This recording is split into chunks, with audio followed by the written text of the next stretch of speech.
Wes Stample with JWS Repair Service coming at you today with a kitchen hack. I don't know about you, but I know I like Pizza Hut wings. I think they make some awesome wings. I always get just the naked ones and use my own hot sauce. I love it that way. However, it can be a little pricey. At 97 cents per wing from Pizza Hut, I can't quite afford to eat them as much as I'd like to. But I've gone through some testing, gone through some trial and error, and I've got a kitchen hack that can let you make your own Pizza Hut chicken wings at home. Okay, we're going to throw our first batch in.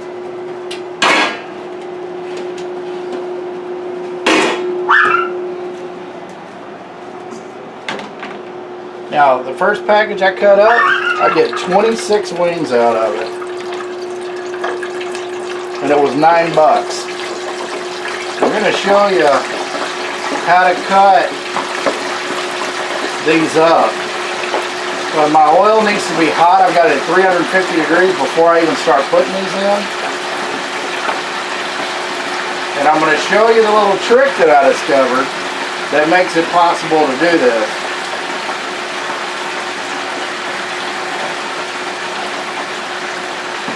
Get all these in there.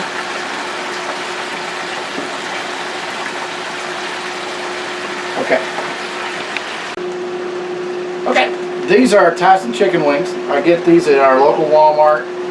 There's normally 12 or 13 to a package, which is going to yield 24 or 26 chicken wing segments. You can see this, $8.15. That's not a bad price. So I'll show you how to cut these up. It's pretty easy. It only takes a second. Yeah, you do just need a good sharp knife. We'll open the package here, and I'll show you how to do this. Got the package open. You set that there. Then take the wing and stretch it out. You go right here and you can cut down on that. You're not going to use this part. And you might want to check for feathers too. This one's got some feathers on it. Just put those on your board and pull them out. You don't really want feathers on them, promise me. I'll promise you, you don't want them. Okay, then we cut our second segment down like this. There's two. Take it, hold it straight out. Cut down. Cut in this way. There's the next one. We're going to do this whole set here real quick.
I don't want that big piece on there. Alright.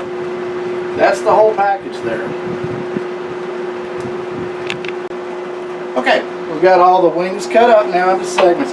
Now here is the trick, or the hack that you might say.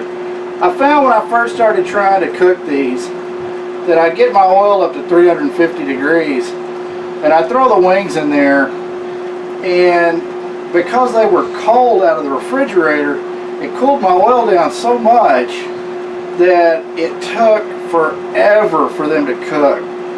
So when it did that, it ended up overcooking them at the end. So I ended up with wings that were really, really dry. They had a nice color on the outside, but they were really not good to eat. I mean, they were edible. I ate them, but the meat was just dried out. It cooked too long. So then I tried this, and what this is, let me wash my hands. What this is I'm going to preheat these wings. I'm not actually cooking them. I'm using my Breville. I love this thing. I've had it for about a year now. And while most people would look at it and say that's a toaster oven, I would look at you and say you don't know what a toaster oven is, because that is a mini oven. I've baked cakes, cookies. I've roasted beef in it. I mean, you can cook anything in the world. It makes great pizza if you have frozen pizzas. The little frozen burritos and stuff, you get oven quality cooked food, but you don't have to heat up your whole kitchen. And that's really important here because it's really, really hot in the summertime here. The last thing you want to do is turn on your oven to 450, 475 degrees for a pizza, or hell, even 350, and it heats up the whole house. So every air conditioner is running as hard as it can, and it never cools off. So I got this Breville last year in an effort to try to have oven quality food, oven cooked quality food, without having to heat up the whole house. And I'm not sponsored by Breville in any way. They didn't pay anything for this video. I just think, in my opinion, it's a great product. Microwave stuff is okay. Microwaves are good for a few things, like reheating stuff that you really not easy to reheat.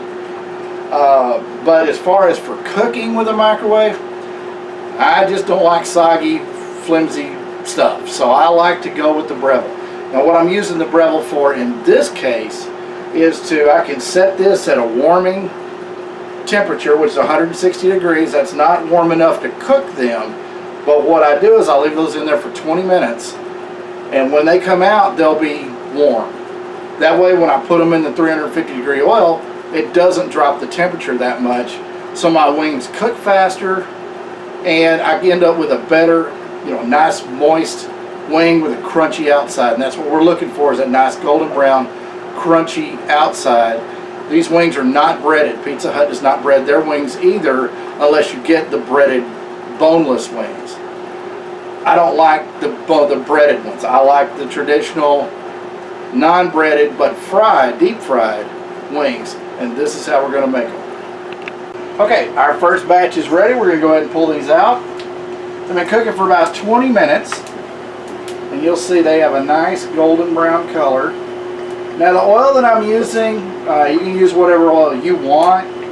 This is beef tallow. I've cooked with this before on videos. It's just, I like this. I have acid reflux really, really bad, and synthetically produced cooking oils and stuff really bother me. Sunflower, safflower, cauliflower, whatever you name the flour, whatever it is, it doesn't, I don't do well with it. But beef tallow, I can actually have fried food again. Now I'm not saying this is good for you, and I'm not saying that I have fried food every day, because I don't. But nevertheless, that's what I use. You can use whatever oil you prefer. Just make sure it's at 350 degrees. Also, when I put these in, I keep this on a high heat to maintain the temperature. You're going to want to watch these close while they're cooking. There's a fine line between getting a nice, good golden brown color and burning it to death. So don't put these in and then go off to take a nap or something, because it's going to be bad. But anyway, I'm going to show you what we got here. And then I always like to give them just a little bit of salt while they're good and hot, like so. And kind of shake that up a little bit. I've got some paper towels in there just to catch some of that drain, and that's what you end up with. Now, our next batch is ready in the preheat in the Breville. I'm going to pull these out. And you'll see, obviously I don't have it at 160 degrees. I can handle the pan, so it's not too hot. And then we're just going to put these in, and we're going to do the same thing. We're going to let those cook. We're going to give them about 20 minutes. We're going to watch the color, and you will have about 48 wings minimum. I'm going to end up with 50 because the one had 13 in it. But the total cost for that on the chicken was about $17 for me. If you bought that same number of wings from Pizza Hut, it would cost you almost $50. So a substantial savings there. So I can enjoy Pizza Hut wings at home. And now you can too. Well, I'm going to cook these up. I'm going to get some hot sauce. The hot sauce I use is right here. This is the Frank's Red Hot Wing Sauce. That's my preference. It's really hot, but you can either dip it more or less. I put it in a bowl by itself and I just dip the wings in it. I don't dump the sauce on the wings. You can use whatever sauce of your choice. I'm Les Stampa with JWS Repair Service. Thanks for watching this kitchen hack. Be sure to subscribe, like, and share the video if you enjoyed this content. Be sure to hit that notification bell up in the corner so you'll be the first to know when we post new content. As always, thanks for watching. Have a great day.